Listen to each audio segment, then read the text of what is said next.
Vriende, wat 'n voorreg om weer saam met u te kan wees rondom die woord van die Here.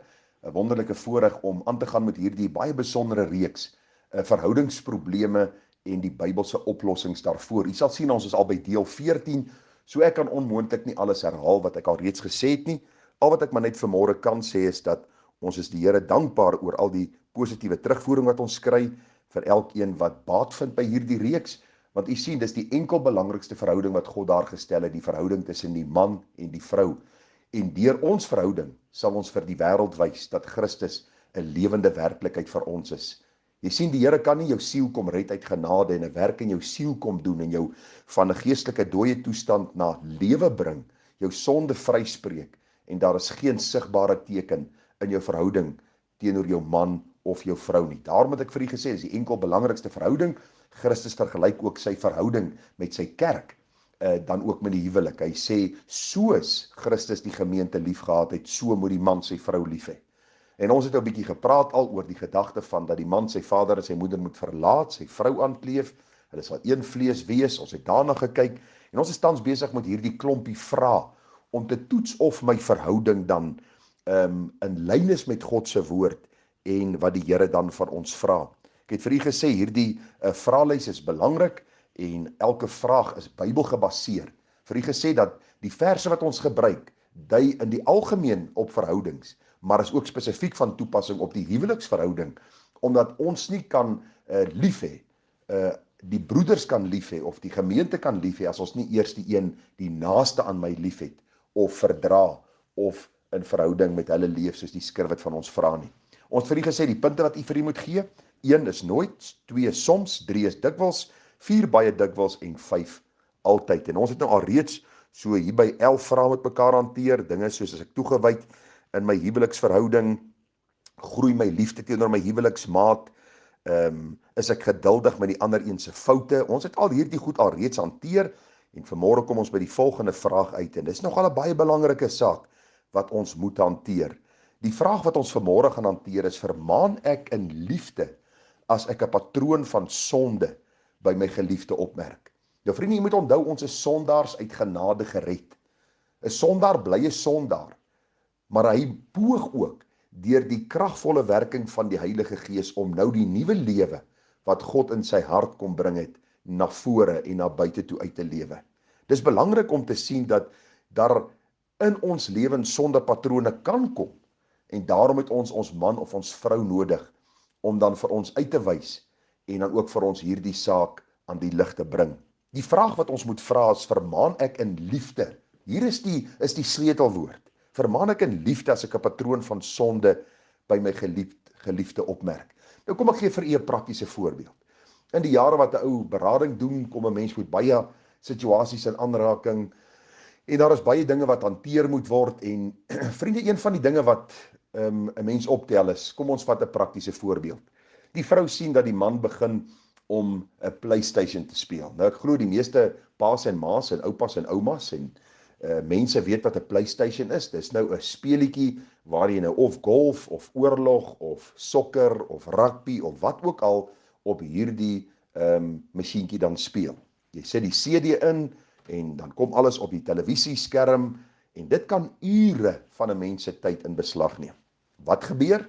Die vrou kom agter, die man speel PlayStation, sy raak geïrriteerd met hom, deur haar teenwoordigheid en deur haar snedige aanmerkings maak sy hom meer boos, hy speel meer en later is daar oorlog in die huis en is hierdie twee in kwaai vriendskap met mekaar. Wat is die Bybelse oplossing?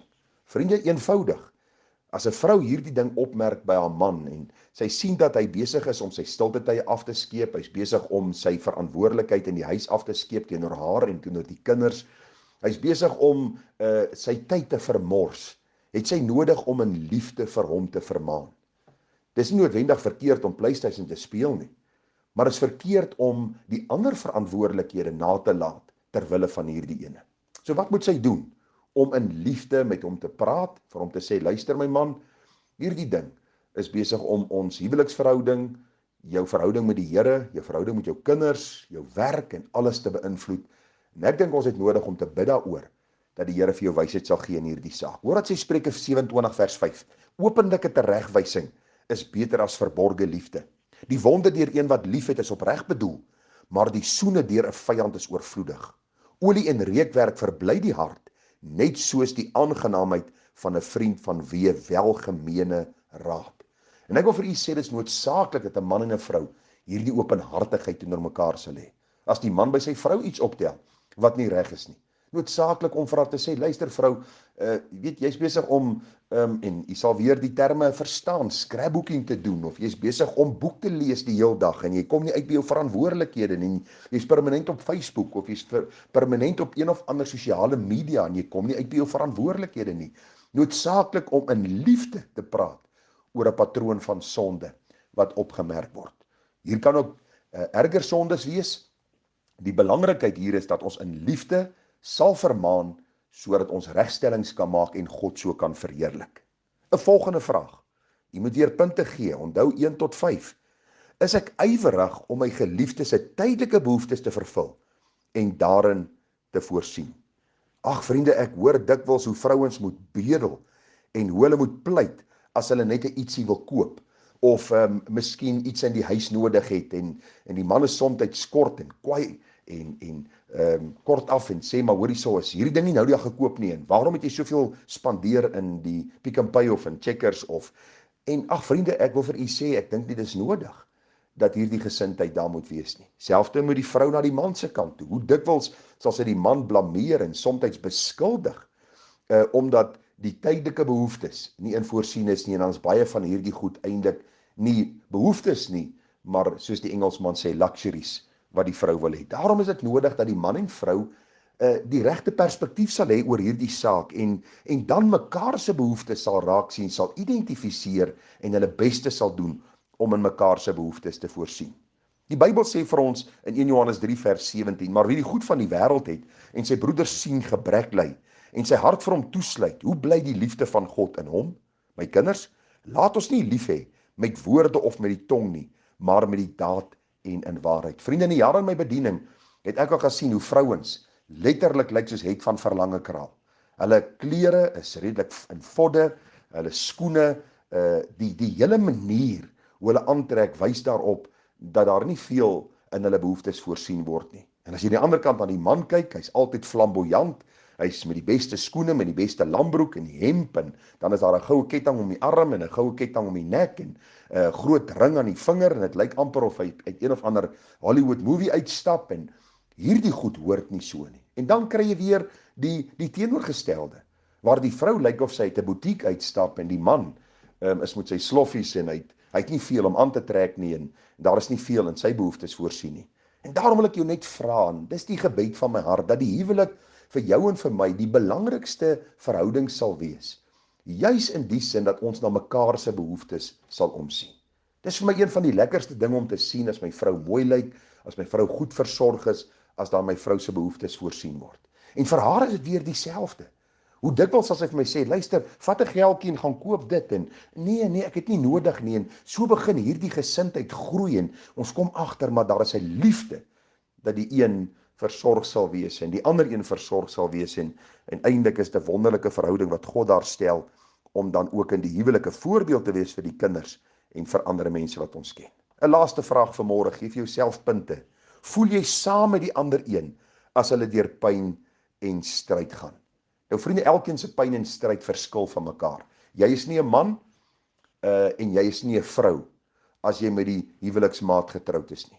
Die man kan nie vir die vrou sê, ag man, bou 'n brug en kom daaroor, of die vrou vir die man, bou 'n brug en kom daaroor, in plaas van om in hulle posisie in te kom en te sê, luister, ek wil graag saam met jou hierdie stryd en hierdie las dra.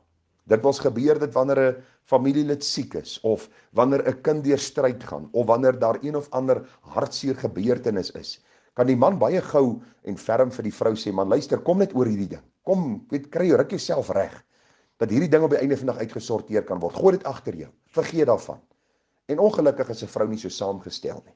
Daarom sê die Bybel in 1 Petrus 3 vers 8, en eintlik, wees almal eensgesind, medelydend, vol broederliefde en ontferming, ja, wees vriendelik.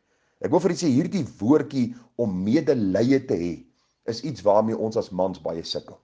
En ek vra die Here al vir 32 jaar in my getroude lewe, help my om medelyde te toon teenoor ander mense, in besonder my vrou. Nou vrouens huil baie keer maar net, jy sien net, dan loop die traan, dan vra jy wat is fout, dan sê hulle niks. Dan vra jy maar hoekom huil jy? Dan sê hulle ek weet nie. En dis nie nou nodig om alles te analiseer en misdaadverslag oop te maak en die hele deeglike ondersoek te doen en dan by gevolgtrekking uit te kom dat dit eintlik maar klomp onsin is nie. Dis nou jou en my verantwoordelikheid as man om daai vrou te koester en haar lief te hê en saam met haar deur daardie pyn te gaan en te besef daar is ook seer in haar hart wat ek miskien nie van weet nie, wat ek miskien nie voel soos sy dit voel nie. Ag, gee vir jouself 'n punt. 1 nooit, 2 soms, 3 dikwels, 4 baie dikwels en 5 altyd. En jy sal agterkom waarom u verhouding miskien sit waar hy sit vanmôre. 1 Korintiërs 12:26. En as een lid ly al die lede saam, en as een lid geëer word, is al die lede saam bly. Ek wil vir jou sê, as daar 'n kind siek is, as daar miskien 'n probleem is, as daar miskien finansiële krisisse is en jou vrou of jou man dra 'n geweldige las, wil ek jou vra, kom onder hulle in. Gee hulle die nodige liefde wat Christus ook vir jou gee. En ag, versterk so jou verhouding en verheerlik so die Here. Mag die Here vir ons genade gee, dat ons ook in hierdie saak sal groei en hom sal verheerlik. Mooi dag vir u verder, tada.